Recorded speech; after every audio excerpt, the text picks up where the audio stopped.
C'est à vous, docteur. Alors, il y a une chose qu'on a remarqué quand on va chez son médecin, même pour une petite grippette, un petit truc. Parfois, le docteur nous pose des questions intimes, voire intrusives. Et on vous a dit, mais pourquoi vous faites ça, les médecins? C'est pour votre bien. Vous avez des exemples, non, un peu, de questions qui vous gênent sur la vie sexuelle? Ouais, vie sexuelle, statut marital, on se dit... Ouais, bah, surtout, vous dites, j'ai une toux, quel rapport entre ma vie sexuelle, mon statut marital et la toux? Alors déjà, on n'est pas payé au nombre de questions. Déjà, en petite mise au point.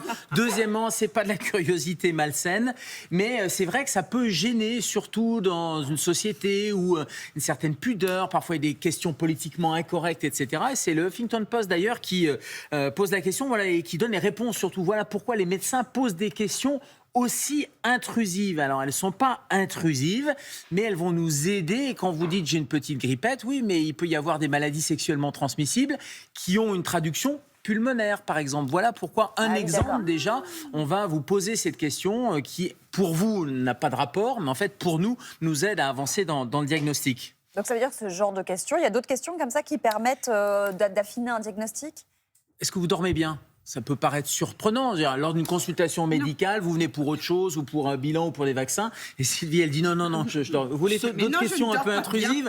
Donc, est-ce que moralement ça va? Est-ce que vous dormez bien? Ça paraît anodin, sauf que même si vous venez pour un problème somatique, on sait que la santé mentale, c'est un vrai sujet. Et poser des petites questions comme ça ouvre la porte, en fait. Ça ouvre la porte à la discussion et la personne va nous répondre. Questions aussi sur la consommation d'alcool. Toutes ces questions. Alors, il y a les questions, mais il y a les réponses. Il ne faut pas mentir à son médecin. Ah, il le voit, on vous demande... mais il ne va pas juger, surtout, ce n'est pas son job de juger. On ne va pas juger, et si on vous demande si vous dormez bien, c'est vraiment ouvrir une porte. Donc, si vous lui répondez oui, tout va bien, comme vous faites au boulot, finalement, quand on vous demande ça va, vous dites toujours oui, ça va. Chez votre médecin, c'est l'opportunité de dire non, ça ne va pas, et de pouvoir développer les choses. Ok, mais alors, vous êtes marié, vous êtes pacsé, vous êtes seul? En quoi ça fait avancer le schmilblick, docteur? C'est pas de la curiosité malsaine. Déjà, on sait que les célibataires ont plus de risques cardiovasculaires. Ça, c'est les études qui le montrent aussi. Oui, c'est un facteur de risque de maladie cardiovasculaire. Une femme seule, avec des enfants, sa charge mentale, etc., on voit bien que ça a un impact sur sa santé mentale. Donc, la situation familiale, c'est un déterminant de santé. Je vous parlais de la grippette ou de la toux, etc. Ça peut avoir un rapport avec un rapport sexuel ou une éruption cutanée. Je vais vous poser la question, est-ce que vous avez eu des rapports à risque dans les dernières semaines? Parce que ça va me guider dans le diagnostic et dans les examens que je vais faire. C'est pas quelque chose, c'est pas de la curiosité déplacée. Et surtout, il y a le secret médical. On le répète pas assez. Mais non seulement les questions qu'on vous pose, elles sont pas intrusives, elles sont pas malsaines, elles sont pour votre santé, mais en plus, elles sont couvertes par le secret médical. Donc, ce que vous dites à votre médecin ne sortira pas de ce colloque singulier entre le médecin et son patient. Il y a une autre question qui peut paraître un peu politiquement incorrecte, c'est de quelle origine êtes-vous? Mais pourquoi il me pose cette question?